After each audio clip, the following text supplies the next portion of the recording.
বিয়ে সম্পাদনে আরোপিত কর বাতিল করেছে সরকার। মঙ্গলবার ২১শে জানুয়ারি দুপুরে সচিবালয়ে আইন মন্ত্রণালয়ের সভাকক্ষে সমসাময়িক বিষয় নিয়ে সাংবাদিকদের সঙ্গে মতবিনিময় সভায় এ তথ্য জানান অন্তর্বর্তী সরকারের আইন উপদেষ্টা আসিফ নজরুল। তিনি বলেন, বিয়ে সম্পাদনে আরোপিত একটি কর ছিল, আইন মন্ত্রণালয় এই অযৌক্তিক কর বাতিল করেছে।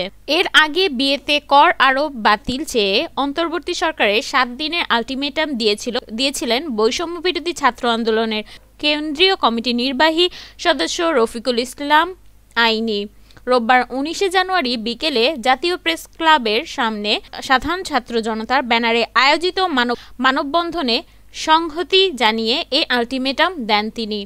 মানববন্ধনে সংহতি জানিয়ে বৈষম্য বিরোধী ছাত্র আন্দোলনের কেন্দ্রীয় এ নেতা বলেন, বিয়ে ইসলামী শরীয়তের একটি বিধান এবং একটি ইবাদতের অংশ, অথচ বিগত ফ্যাসিস্ট সরকার এই পবিত্র ইবাদতের ওপর কর আরোপ করেছে, যা সম্পূর্ণভাবে ইসলাম বিরোধী কাজ। এমনকি অমুসলিম দেশগুলোতেও বিয়ের জন্য ট্যাক্স নেই।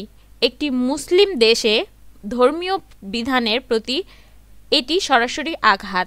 তিনি বলেন, আমরা এই অবিচারকমূলক সিদ্ধান্তে তীব্র নিন্দা জানাই। একই সঙ্গে অন্তর্বর্তী সরকারের প্রতি আহ্বান জানাই, এই অযৌক্তিক কর অবিলম্বে বাতিল করুক। বিশেষত আইন উপদেষ্টা আসিফ নজরুল সরকারের প্রতি অনুরোধ থাকবে, আগামী ১ সপ্তাহের মধ্যে বিয়ের ওপর আরোপিত কর বাতিল করে জনগণকে স্বস্তি দেন।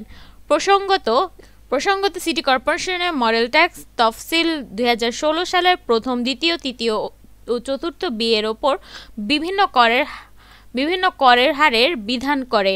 এক্ষেত্রে করের টাকা পরিশোধ করতে হবে পাত্রপক্ষকে।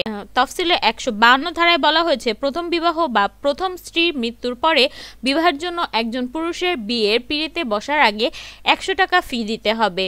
প্রথম স্ত্রীর জীবদ্দশায় দ্বিতীয় বিয়ে করলে ৫,০০০ টাকা, প্রথম ২ স্ত্রীর জীবদ্দশায় তৃতীয় বিয়ের জন্য ২০,০০০ টাকা দিতে হবে।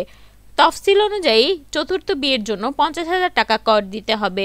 স্ত্রী মানসিকভাবে অসুস্থ বা নিঃসন্তান হলে এই নিয়ম কার্যকর হবে না, তবে সেক্ষেত্রে ২০০ টাকা দিতে হবে।